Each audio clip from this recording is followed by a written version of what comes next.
Hello friends, అందరు బాగున్నారా? Bone చేసిన తర్వాత ఇలాంటి బ్లాక్ కరెంట్ తింటే దానమ్మ షాకే. దీన్ని మేము బయట కొన్నాను మీరు థింక్ చేసేస్తుంటే మీరు చెప్పులో కాలేసినట్టే. ఎస్, ఈ బ్యూటిఫుల్ బేబీని మేము ఇంట్లోనే ప్రిపేర్ చేసేసాం. దట్టు డయాబెటిక్ పేషెంట్లు కూడా తినేయచ్చండి. మీకు రెసిపీ కావాలా?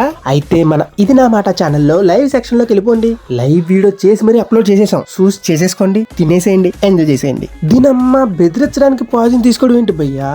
చిన్న వయసే, బ్రతికే అవకాశం లేదు. ఇంకా వాళ్ళ తాలూకాలు కూడా చేసేది ఏం లేక ఇంటికి తీసుకెళ్లిపోదాం అంటే ప్రపంచంలోనే అతిపెద్ద మంచినీటి సరసైన కొల్లేరు దగ్గరికి వచ్చేసాం. తీసుకోవడం ఎంతసేపు నా ప్రాణం నిలబెట్టాలంటేనే నానా శంకలు నాకాలి. చూసారుగా, సింహ సేకటి రాత్రి 2 అవుతుంది. దయ్యాలు తిరిగే టైంలో ఇంటికి వచ్చాం. ఓ పక్కనేమో కొత్తగాలిపోతుంది. ఏముందా అని చూస్తే ఇంట్లో మనం ఎప్పుడు తినే కూలికేసే గంటలు లాంటి మిల్లెట్స్, మన ఫేవరెట్ చికెన్ కర్రీ. ఏ టైం అయినా అవడమండి. ఖాళీ కడుపుతో మాత్రం పడుకోమాకండి బాబా. ఎంతో కొంత కడుపులో వేసి పడేస్తే దాని పని చేసుకుంటది, మన పని మనం చేసుకోవచ్చు. ఫైనల్ గా ఒకటైతే చెప్తాను, బ్రతకడం కన్నా చావడానికి ధైర్యం ఎక్కువ కావాలి. అంత ధైర్యం చేసి చచ్చిపోయే బదులు కొంచెం ధైర్యంతో మనకు వచ్చిన ఇబ్బందులను ఎదుర్కొంటూ ముందుకెళ్తూ బ్రతకడమే మంచిది కదా. ఈ రోజు నేను కొల్లేరు తీసుకెళ్లిన కుర్రోడు చచ్చిపోదామని కాదు, ఇంట్లోనే బెదిరిద్దామని పాయిజన్ తీసుకున్నాడు. 24 సంవత్సరాలు కానీ చచ్చిపోయాడు. ఇద్దరు చిన్న పిల్లలు. వాళ్ళు బ్రతికేం కానప్పుడు తండ్రి లేకపోతే ఎవరన్నా పట్టించుకుంటారా వాళ్ళని? చచ్చిపోదాం అని మీకు ఆలోచన వస్తే మీ చుట్టుపక్కల నీ మీద ఆధారపడ్డ వాళ్ళ గురించి ఒక్కసారి ఆలోచించండి. ఆలోచన దూరం వెళ్ళిపోదు. ఒక్క నిమిషం ఆలోచించండి చాలు.